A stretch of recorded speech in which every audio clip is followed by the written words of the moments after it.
आज की इस प्रेस वार्ता में आप सभी का स्वागत है।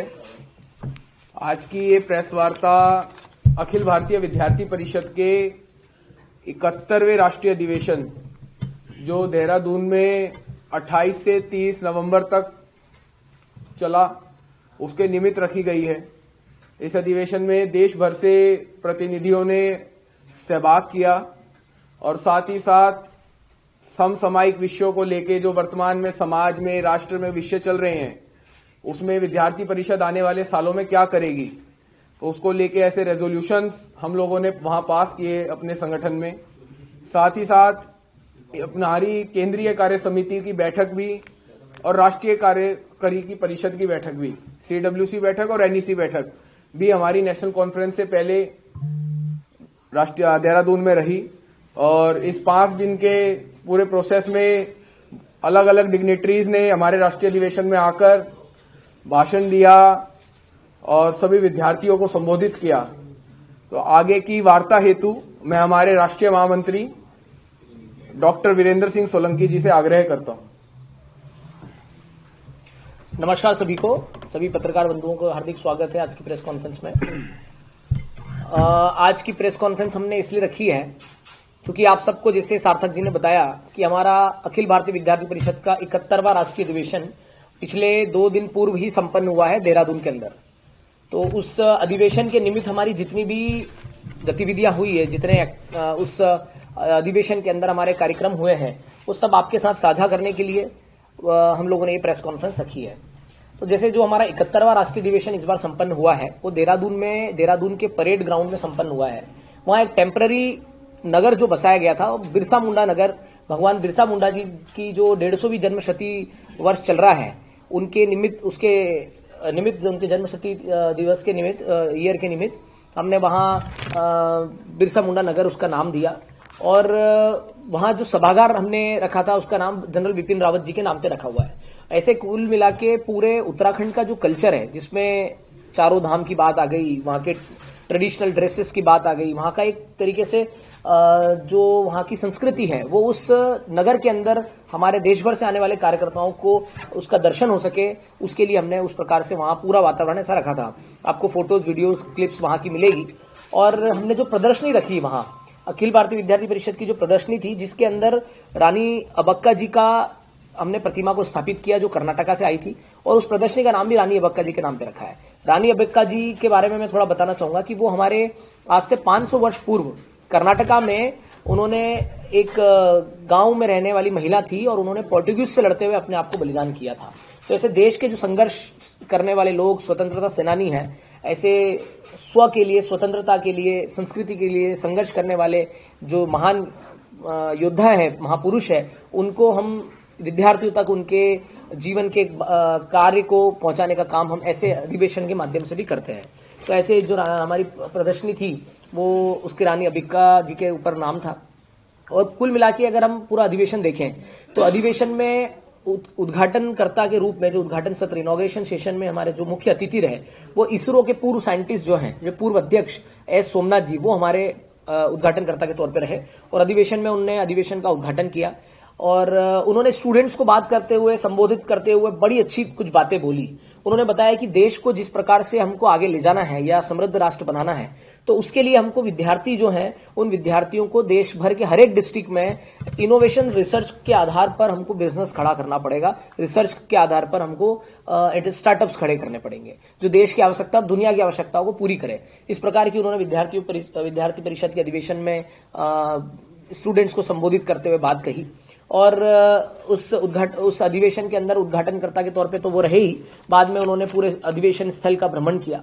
और दूसरे दिन हमारे अधिवेशन के अंदर मैं शोभा यात्रा की अगर बात करूं, तो विद्यार्थी परिषद का जो एक लघु भारत का दृश्य जो है, उस शोभा यात्रा के माध्यम से दिखा, जिसमें पूरे देश भर के आए हुए 1211 कैंडिडेट्स और 4 जो दूसरे डेलीगेट्स थे, वो आउट ऑफ इंडिया से थे, ओवरसीज के थे, वो 4 लोग वो, और नेपाल से कुछ कार्यकर्ता आए थे। ऐसे सभी कार्यकर्ताओं ने वहां हमारे शोभा यात्रा के अंदर पार्टिसिपेट किया और शोभा यात्रा बड़ी भव्य निकली, जिसमें यूं कहूं कि जैसे महाराष्ट्र की बात करें तो महाराष्ट्र के जो माउली कल्चर है, माउली ड्रेस जो है सैनिक वहां के जो पहनते थे, उस ड्रेस में वहां शोभा यात्रा में कार्यकर्ता महाराष्ट्र के ने पहना है। और ऐसा कुल मिला के शोभा यात्रा के अंदर, शहर के अंदर निकलने में पूरे शहर ने बड़े उत्साह के साथ, हर्ष के साथ हमारी शोभा यात्रा का स्वागत किया।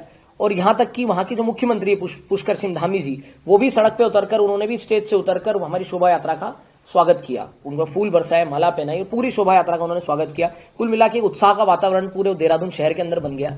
और शोभा यात्रा के पश्चात हमारे जो अधिवेशन में मुख्य हमारे जो प्रस्ताव होते हैं, तो इस वर्ष हमने 5 प्रस्ताव पारित करने का ऐसा विषय किया था, जिसमें एक प्रस्ताव जो हमारा राष्ट्रीय कार्यकारी परिषद में पारित हो चुका है, जिसका है समाज परिवर्तन के वाहक बने युवा। मतलब वो हमने इस प्रकार का प्रस्ताव लिया जिसमें देश के युवाओं को हम डायरेक्ट कर पाए कि देश के युवाओं ने किस प्रकार के व्यवहार को, आचरण को अपनाना और क्या नागरिक कर्तव्य के तौर पे उनको अपनाना है। जैसे ट्रैफिक रूल्स का पालन करना, स्वच्छता के लिए ध्यान रखना, अब जो विद्यार्थी कैंपसेस के अंदर है वहां ग्रीनरी का ध्यान रखना। तो ऐसा हम देश के युवाओं से आह्वान करने के लिए हमने पंच परिवर्तन पर एक प्रस्ताव पारित किया, जिसका टाइटल हमने दिया समाज परिवर्तन के वाहक बने युवा। तो उस प्रकार का हमारा राष्ट्रीय कार्यकारी परिषद में एक प्रस्ताव पारित हुआ। फिर हमारे जो 4 प्रस्ताव है वो राष्ट्रीय अधिवेशन के अंदर पारित हुए। तो राष्ट्रीय अधिवेशन में जो शिक्षा का मुख्य प्रस्ताव लेकर आए, जो शिक्षा का हमारा मुख्य प्रस्ताव है, वो प्रस्ताव को इस बार हमने बड़े बहुत गहराई से कुछ विषय निकल कर आए।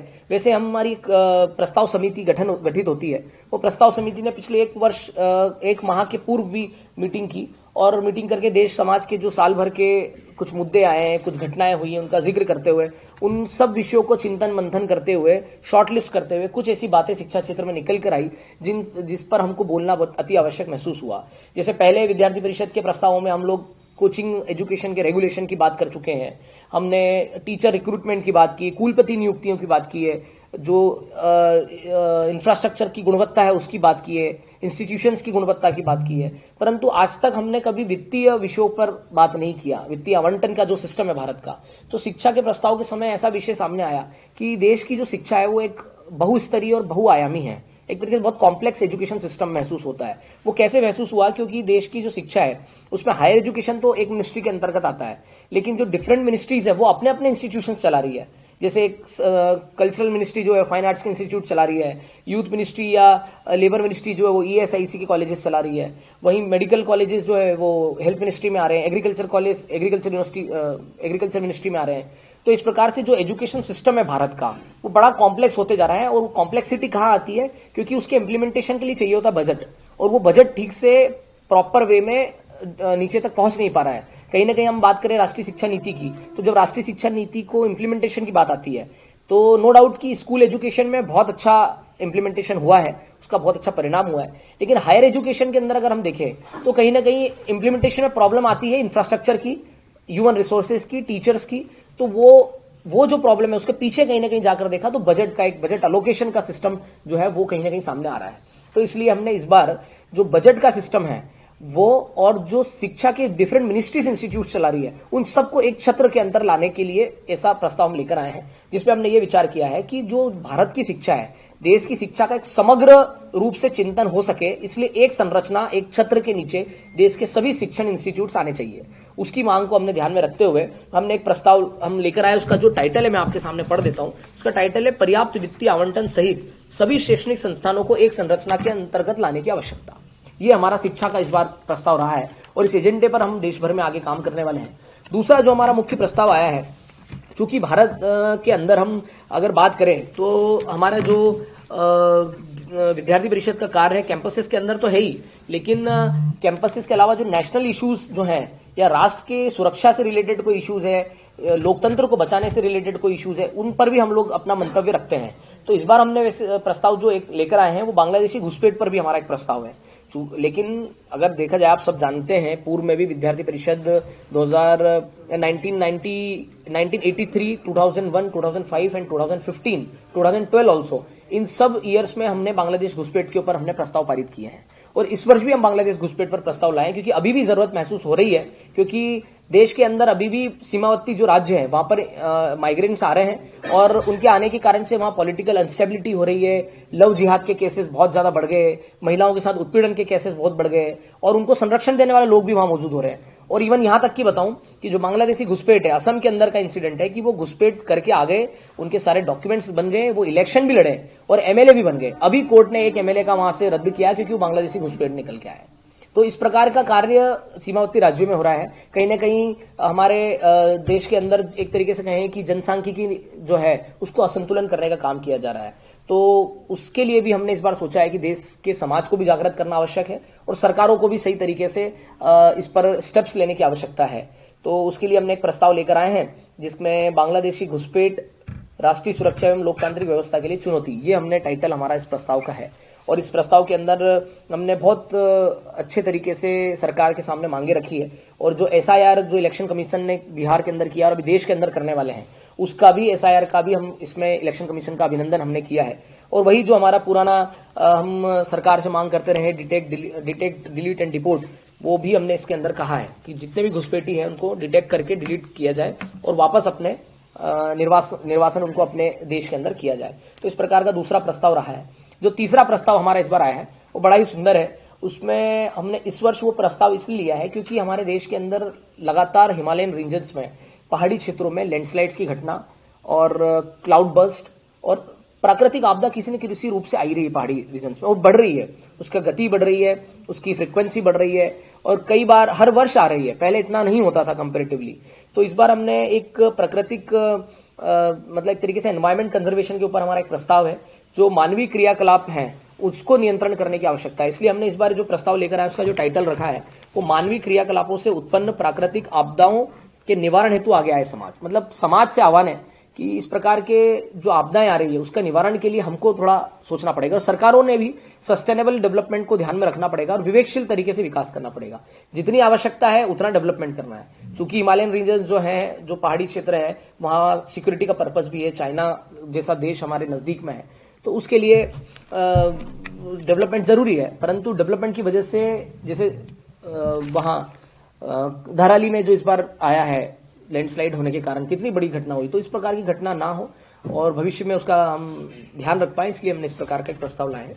जो चौथा प्रस्ताव हमारा आया है वो ये देखते हुए आया है कि देश के अंदर अभी पिछले कुछ महीनों में लगातार विभाजनकारी शक्तियां जो हैं, देश तोड़ने वाली शक्तियां हैं, वो काम कर रही है। कहीं पर लैंग्वेज पॉलिटिक्स के कारण, लैंग्वेज के कारण बांटने का काम कर रहे हैं, कहीं पर जाति के कारण समाज को तोड़ने का काम कर रहे हैं और कई जगह पर क्षेत्र के कारण ऐसा जो विद्वेष है वो एक तरीके से बढ़ता हुआ दिख रहा है। तो पूरे देश के अंदर एक रूप से, एकात्म रूप से भारतीय समाज को हम संगठित रख सकें, उसके लिए हमको समाज को सोचना पड़ेगा और उसका समाधान भी समाज में ही है। तो इसलिए हमने इस बार जो प्रस्ताव लेकर आए उसका जो टाइटल है वो है विभाजनकारी ताकतों के विरुद्ध संगठित हो समाज, संगठित समाज ही समाधान, ये हमारा एक टाइटल है। इस प्रस्ताव में ऐसे कुल मिला के हमारे 4 प्रस्ताव राष्ट्रीय अधिवेशन में और एक एनईसी में, राष्ट्रीय कार्यकारी परिषद में हमारा प्रस्ताव पारित हुआ है।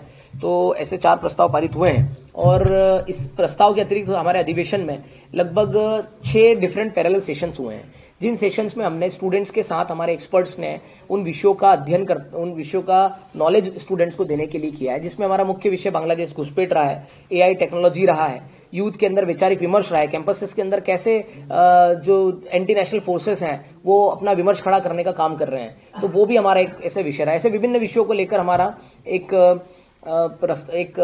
सेशन, पैरेलल सेशंस का हमने सेशन रखा है, वो हुआ है। और मुख्य तरीके से अधिवेशन के अंदर अगर भाषण की बात करूं तो 2 भाषण मुख्य हमारे हुए हैं। एक विद्यार्थी परिषद के कार्यकर्ताओं का निर्माण की प्रक्रिया पर हमारी बात हुई है, हमारे संगठन का। एक हमारा जो विषय आया है वो वैचारिक विमर्श को लेकर आया है। वैचारिक विमर्श को लेकर हमने भाषण के तौर पे बात हुई है। और एक हमारा जो विचार बैठक हुई है देश के अंदर, अभी पिछले 6 माह पूर्व, 8 माह पूर्व हमारी विचार बैठक हुई थी, जिसमें एबीवीपी ने पिछले 5 वर्ष में देश में क्या स्थिति है, अगले 5 वर्ष में क्या हो सकती है, उसका आकलन करते हुए कुछ करणी बिंदु, उसमें बहुत अच्छा चिंतन मंथन नई जेनजी जनरेशन, युवा लोगों पर होकर आया है। तो वो जो हमारा विचार बैठक का है उसको लेकर एक हमारे राष्ट्रीय संगठन मंत्री जी का भाषण हुआ है। और सभी भाषणों से नो डाउट जितने डेलीगेट्स, जितने कार्यकर्ता आए थे, सबको एक दृष्टि, एक विजन मिला है और सब अपने अपने क्षेत्र में काम करने वाले हैं उस विजन पर। तो इस प्रकार से हमारा ये भाषण का सेशन हुआ। इस अंत में मैं आपको बताऊं तो हमारा जो तीसरा दिन रहा उसमें यशवंतराव केलकर युवा पुरस्कार जो है, यशवंतराव केलकर युवा पुरस्कार विद्यार्थी परिषद हर वर्ष राष्ट्रीय अधिवेशन में देती है, जिसके अंदर हम ये कहें कि ऐसे युवा जिनकी एज 40 से कम है लेकिन समाज के अंदर बड़ा परिवर्तनकारी कार्य कर रहे हैं, वैसे ही युवाओं को विद्यार्थी परिषद ऐसा पुरस्कार देती है। तो इस वर्ष जो यशवंतराव केलकर युवा पुरस्कार जो रहा है वो हमारे रोटी बैंक जैसी संस्थान चला रहे गोरखपुर में, हमारे कृष्णा पांडे जी, कृष्णा पांडे आजाद लिखते हैं वो, उनको ये पुरस्कार दिया गया है। और उनका जो कार्य है वो रोटी बैंक चलाते हैं और अभी तक लगभग वो 30,000 मनोरोगियों का ट्रीटमेंट करा चुके हैं, जिसमें से 2,000 मनोरोगी जो पेशेंट मतलब ऐसे घूमते हैं बाहर लावारिस तरीके से, उनको पुनर्वास भी उनने करने का कार्य किया है। तो इतना अच्छा काम समाज को, युवाओं को प्रेरणा देने का कार्य है। इसलिए यशवंतराव युवा पुरस्कार जो इस बार विद्यार्थी परिषद ने उनको दिया है और उसको प्रदान करने के लिए जो उत्तराखंड के मुख्यमंत्री पुष्कर सिंह धामी जी वह स्वयं आए थे, उन्हीं के हाथों से उनको पुरस्कृत किया गया। 1 लाख रुपए की राशि, प्रशस्ति पत्र और स्मृति चिन्ह देकर हमने उनको पुरस्कृत किया है। तो ऐसे कुल मिला के हमारा इस अधिवेशन के अंदर विभिन्न सत्रों के माध्यम से पूरा अधिवेशन ऐसा हुआ है। और अंत में हमारे अधिवेशन के अंदर कुछ आगामी अभियान विद्यार्थी परिषद ने देश के युवाओं की स्थिति को देखते हुए लिए हैं। तो इस वर्ष हमने एक तरीके से 3 मुख्य हमारे अभियान है, जिसमें एक है कि इस बार फरवरी मंथ में विद्यार्थी परिषद पूरे देश में छात्रावास सर्वेक्षण अभियान करेगी। जो हॉस्टल्स है उनका सर्वेक्षण किया जाएगा, न सिर्फ उनकी फैसिलिटीज को लेकर, इवन उनके हॉस्टल के अंदर का वातावरण कैसा है, स्टूडेंट्स के बीच में उनकी मेंटल स्टेटस क्या है, वो सब बिंदुओं को लेकर हमारा एक सर्वेक्षण अभियान चलेगा। और दूसरा एक विषय हमने परिसर चलो अभियान के तहत स्टूडेंट्स का कैंपस के अंदर ज्यादा आना हो सके, अटेंडेंस का रेशियो बढ़ सके, इसके लिए हमने जो कैंपस परिसर चलो अभियान के तहत इस बार एक screen time to green time ऐसा कैंपेन भी हम लेने वाले हैं, जिसमें जो स्टूडेंट्स हैं कैंपस के अंदर पढ़ने वाले, जो ज्यादा फोन गजेट्स यूज कर रहे हैं, टेक्निकल चीजों में ज्यादा एंगेज रहते हैं, वो उसके जो ड्रॉबैक्स है वो धीरे धीरे देखने में आ ही रहे हैं। देश में घटनाएं भी हो रही है, इमोशनल टर्बुलेंस हो रहा है, मेंटल अनस्टेबिलिटी है, कंसंट्रेशन पावर स्टूडेंट्स का 0 होते जा रहा है। इसी प्रकार की जो चीजें हैं उससे बचाने के लिए युवाओं को हम screen time to green time, screen time to activity time ऐसा अभियान हम चलाने वाले हैं और स्टूडेंट्स के बीच में जाकर हमारी हर एक यूनिट वहां पर कैंपस के अंदर इस अभियान को आगे बढ़ाने वाली है। और भगवान बिरसा मुंडा जी के 150वीं जन्म शती वर्ष के निमित्त देश भर के अंदर उनके कार्यक्रम होने वाले हैं। आगामी समय में रानी अबक्का जी और यशवंतराव केलकर जी का जन्म शती वर्ष है, उसके निमित्त देश भर के अंदर हम इकाइयों में कार्यक्रम करेंगे। एक अभियान हमने जो 150वीं वर्षगांठ हो रही है वंदे मातरम की, उसको लेकर हमने लिया है। हमने कैंपसेस की यूनिट जो है Vande Mataram with campus unit, Vande Mataram on campus, एक हमारा ऐसा अभियान भी हम शुरू कर रहे हैं, जिसमें देश भर के कैंपसेस के अंदर हम वंदे मातरम, सामूहिक वंदे मातरम गान का आयोजन करेंगे। तो ऐसे कुछ अभियान हमने इस वर्ष विशेष तौर पर लिए हैं। और इस पूरे अधिवेशन के अंत में हमारे कुछ राष्ट्रीय पदाधिकारियों की घोषणा भी हुई है, जिसके अंतर्गत हमारे राष्ट्रीय मंत्री, राष्ट्रीय उपाध्यक्ष, राष्ट्रीय संगठन मंत्री, सह संगठन मंत्री, राष्ट्रीय अध्यक्ष, महामंत्री, ऐसे हमारी जो राष्ट्रीय पदाधिकारियों की टीम है उसका घोषणा भी इसके अंतर्गत हुई है। तो कुल मिला के ऐसे मैंने पूरे 3 दिन का जो हमारा राष्ट्रीय अधिवेशन है उसकी पूरी एक तरीके से मोटा मोटी जानकारी आपके सामने रखने की कोशिश की है। और पूरा अधिवेशन हमारा बड़े हर्षोल्लास से संपन्न हुआ है। पूरे देहरादून में पूरे कार्यकर्ताओं में बड़ा उत्साह बना। जो देश भर से कार्यकर्ता हैं वो अच्छी प्रेरणा लेके, एक जीवन दृष्टि लेकर उस अधिवेशन से गए हैं। लगभग 1215 कार्यकर्ता देश भर से उसमें सम्मिलित हुए थे और सभी कार्यकर्ता बड़े खुश थे और बड़े हर्षोल्लास के साथ उन्होंने अधिवेशन में पार्टिसिपेशन किया है। तो ये मैंने अधिवेशन की जानकारी आपके सामने रखी है।